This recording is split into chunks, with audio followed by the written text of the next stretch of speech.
Hello guys, you're welcome back once again on my channel. This is Chima Olive Trend. You are highly welcome. Okay, thank you so much guys for your amazing support. You guys have been so amazing. I love you all. Thank you so much. We have hit 1000 plus subscribers, all thanks to you guys. So if this is your first time of coming into my channel, you are highly welcome. Okay, so today we'll be making this beautiful short jumpsuit with a is actually a short jumpsuit. So we'll be making this tutorial. You can see in the video is giving is very beautiful and simple to make. Okay, so guys, you are high. So as you can see here on my table, I have this Ankara. So this is what I'll be working on. Thank you so much guys. If this is your first time of coming into my channel, please kindly subscribe and hit notification bell to get notified whenever I upload a new video. Thank you so much. I really appreciate. So without wasting much of our time, let's get started. Okay, so first of all, I'll go ahead and fold my fabric into two. Remember, this is um a short jumpsuit, or I don't know whether it's shirt or short jumpsuit. Okay, so and remember, there is no waist joining, no half cut, no shoulder to waist joining. Okay, this is just a straight jumpsuit. So you can see I'm trying to fold my fabric into four for me to be able to get the amount of fabric I'll be putting on fold. So guys, as you can see, I folded my fabric on fold. So I folded a horizontal form. You can see the savage end or the raw edge of the fabric where the writings are. You can see the way I folded it for me to be able to get my length, because actually the length I'll be working on is 46, and this particular Ankara is not up to 46. So I folded in the other way around for me to be able to get it. So now all you need to do now is to get your, so the amount of fabric I put on fold, the thigh measurement. Remember, the hip is the fullest part of the measurement, but because hip will be dividing by 4, it's no longer the fullest part, because the thigh measurement will be we're dividing our thigh measurement by 2. So you can see thigh measurement is the fullest part in this case. So what I did was I went ahead to divide my thigh by 2 plus extra 7 inches of allowance. So your thigh measurement plus your 6 or 7 inches of allowance. So you can see I'm marking out my 7 inches. From the folded end, you go ahead and mark out your 7 inches from top all the way down to the length. Okay, because we'll be able, from these 7 inches, we'll be getting our button allowance as well as the clutch allowance. So you can see, so I'll go ahead and mark out the basic measurements. I will go ahead and mark my bust point. Okay, shoulder to bust point, my shoulder to waist. So I'll also go ahead and mark my shoulder to hip measurement. So I'll be using hip 25. So now the next thing, I'll go ahead, I'll divide my waist and my shoulder measurement by 2. This is just the normal basic bodies. I'm trying to get the normal basic bodies. Okay, so now I started my markings from that 7 inches line I marked. That's where all my measurements start from. So right now you can see I'm trying to get my armhole curve. So this is my armhole line.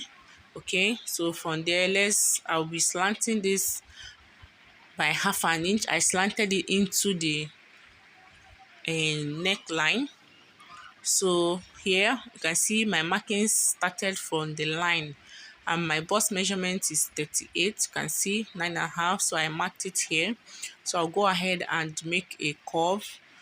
So This enables me to get my armhole curve. So you get the midpoint, then you come in by half an inch and connect.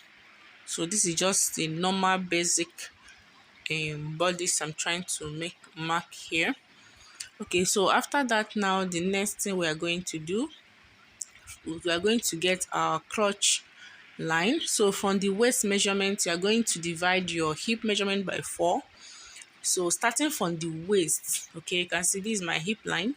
So the where my tape is right now is my waistline.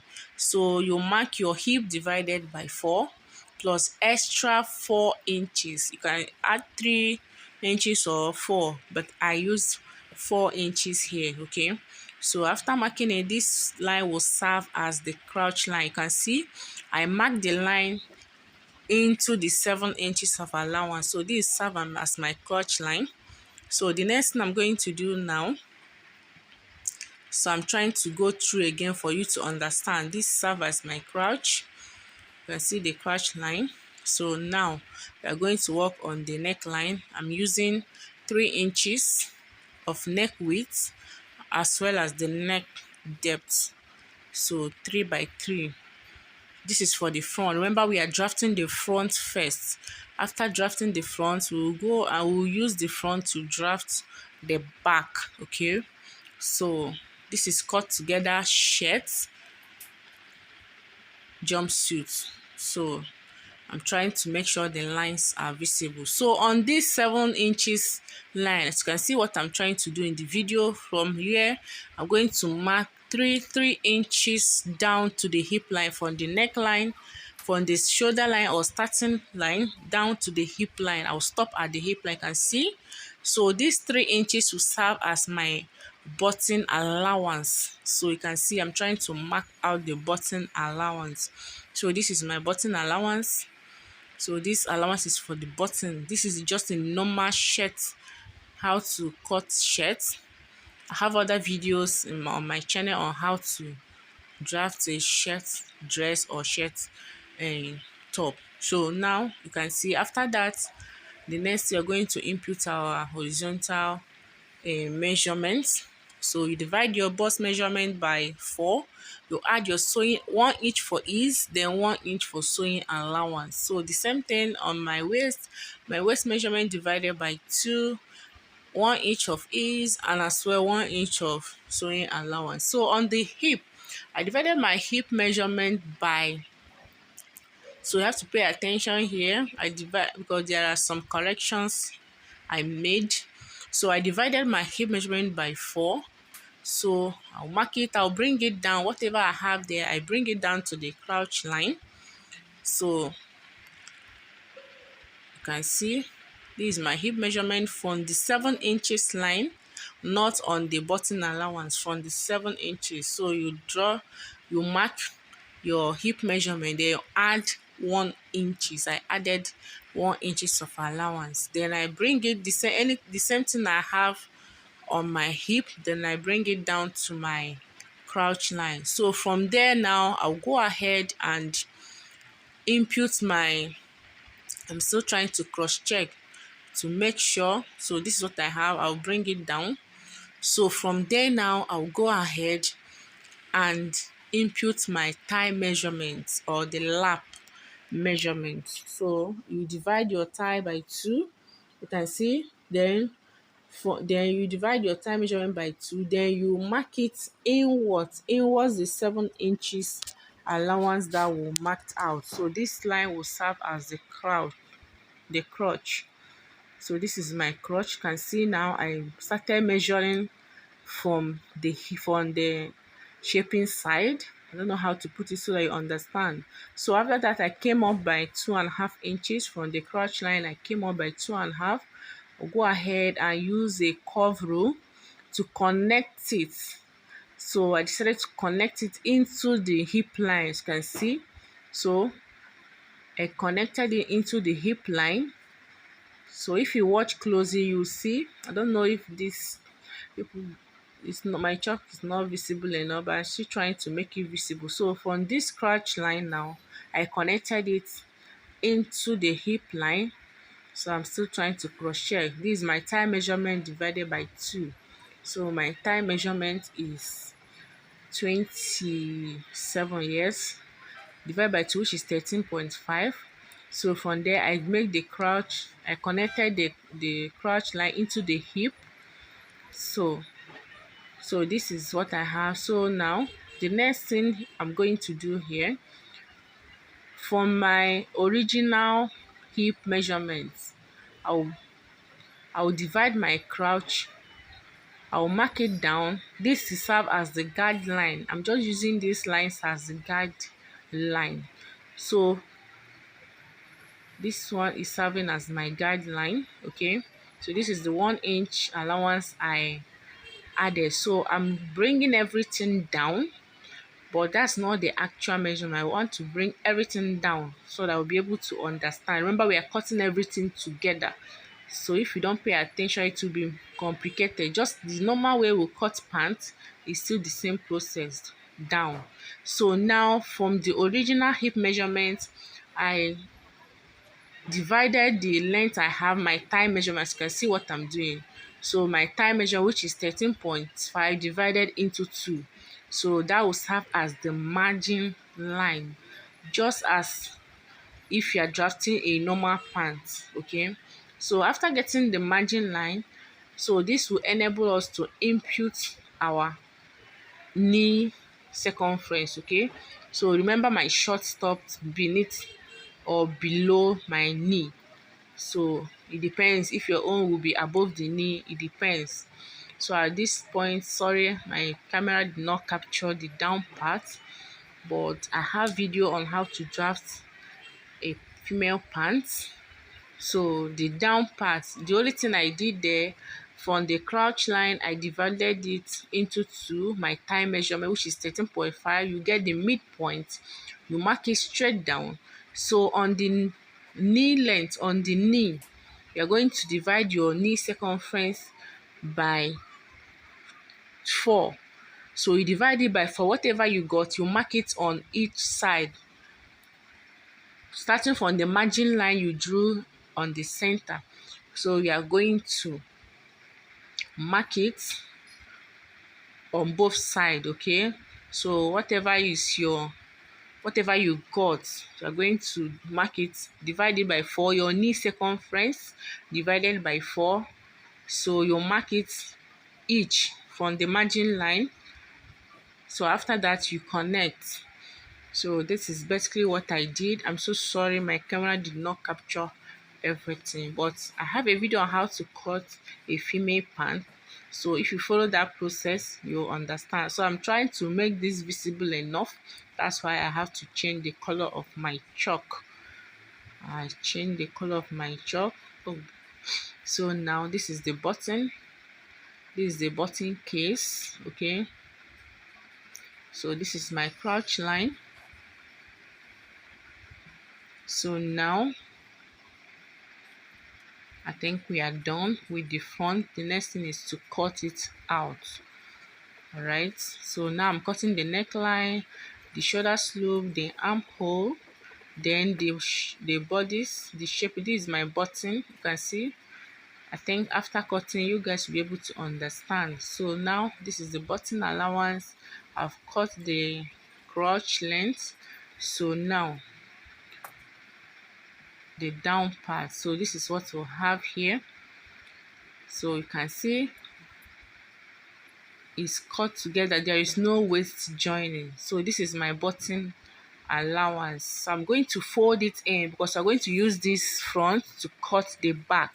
So I'll be folding my button allowance in so that I'll be able to use the front to cut out our back. Okay, so I'm trying to pin it inwards. So you can see everything is pinned in. So I've eliminated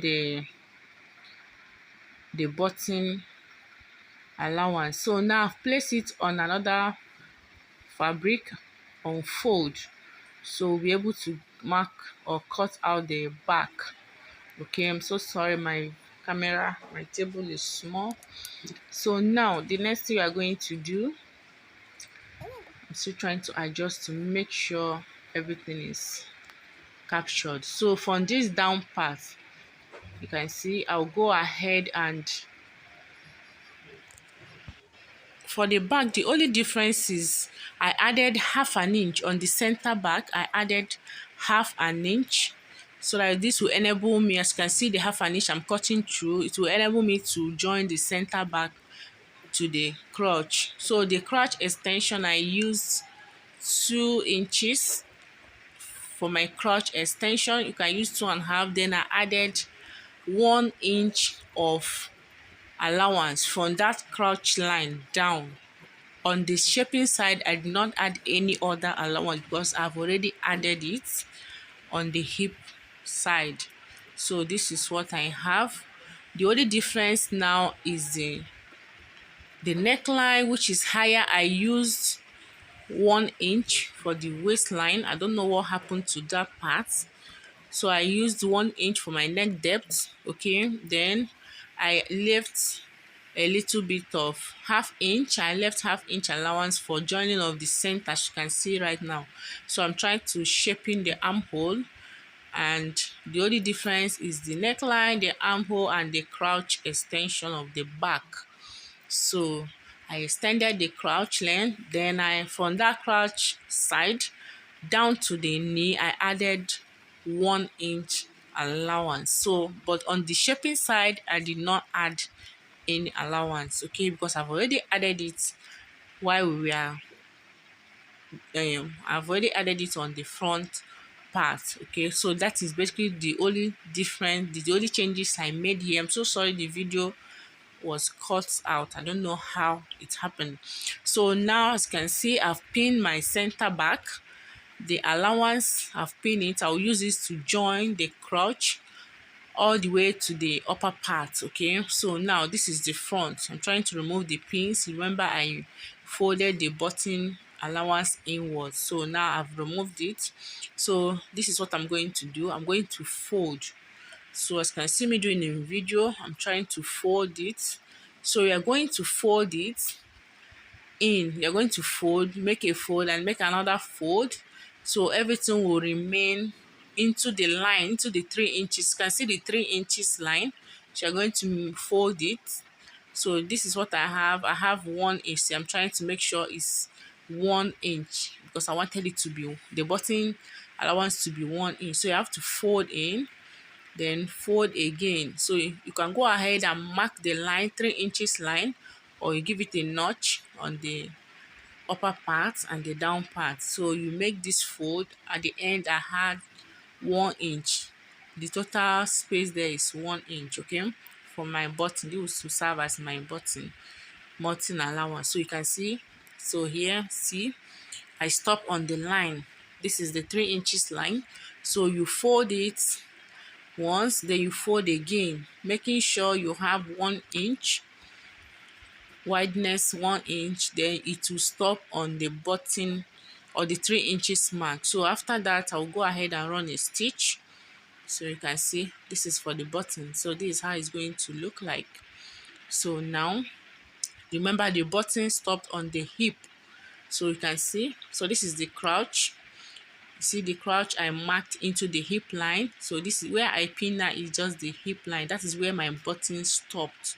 So I'm trying to show you how it will look like after sewing. I'll go ahead and run a stitch.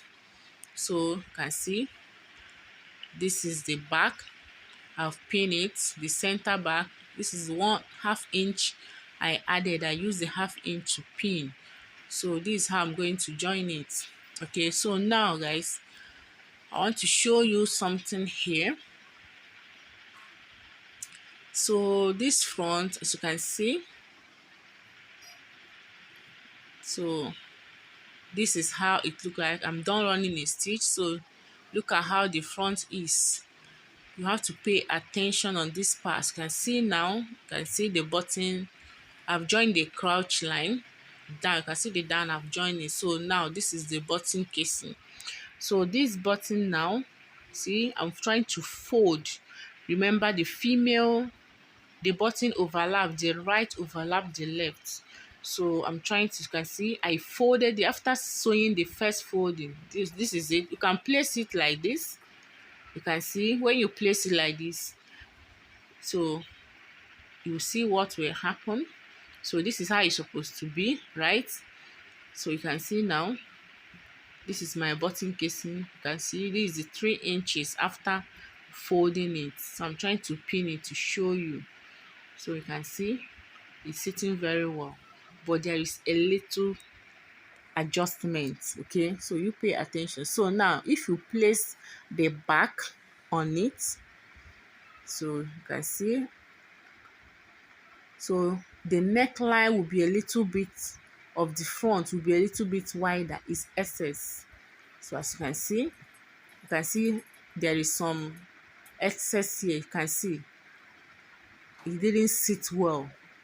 So what I'm going to do right now is to fold. You can see I've folded it again, then I'll overlap it again. This time it's very accurate, it sits properly. So you can see I've folded it again, so now it has balance. You can see everything is very neat. So when you fix, you can see that the neckline will align together. Okay, if you saw the first one I did, you're going to have, you can see now there is no excess. You can see it has sit properly, everything has aligned. So this is what I want to show you guys. So now I'll go ahead and run a silk. See this is the back, this is the wrong side of the front. So this is how it, but if you want to make it more like a design, maybe you want this part to show. So I'm trying to pin both together. So you pin them this way. You're going to run a stitch down from one ankle or knee to the other. So this is my pocket. I'll be using in pocket, side pocket. Okay, so I'll go ahead and attach it. So now I'll go to my sewing machine. So like I was saying before, this is what I wanted to show you earlier. So yeah, if you don't want to fold it in, you can decide to bring it outward to be more like a design. The one I said you have to fold in, you see. So you can decide to bring it outside to be more like a design. Okay, so like this. So you have to fold. After that, you're going to fold the down part inwards as well, then you stitch, or you fold it like this. So I think I'm going to be folding it in. So this is what I have. Okay guys, at this point I've gone ahead to join the shoulders, finish the side. You can see I've even attached my pockets. So even my sleeves, I've added my sleeves. So the only thing left here is the collar. We are going to be cutting the collar, but I will be doing that in another video because I don't want this video to be too lengthy. That is why I made it a separate video on how to cut the collar. So this is what I have. Okay, this is how far I've gone. The only thing left is to attach our collar. So I have a separate video on it. I'm going to leave the link on this video in case, so that you click on it and watch on how I cut the collar, okay, and the sewing, the attaching it on the dress. So this is my pocket. You can see this is the down part, this is the crotch. I've joined it. The down, I've even hemmed it now. It's just the collar that is left. So now I'll go ahead and cut the collar. So guys, make sure you watch the next video so that I'll be able to see how I cut the collar, okay, how I cut it and attach it, because I don't want this video to be too lengthy. So that is why I made a separate video on that. So guys, can see the final look. Look, this is how it looks on me. You can see I'm feeling this dress. I'm really feeling it. You can see I'm blushing.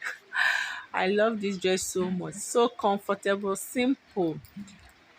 So guys, thank you so much for joining me on this tutorial, guys. Please make sure you watch the other part on how I cut the the collar. Okay, thank you so much for watching. See you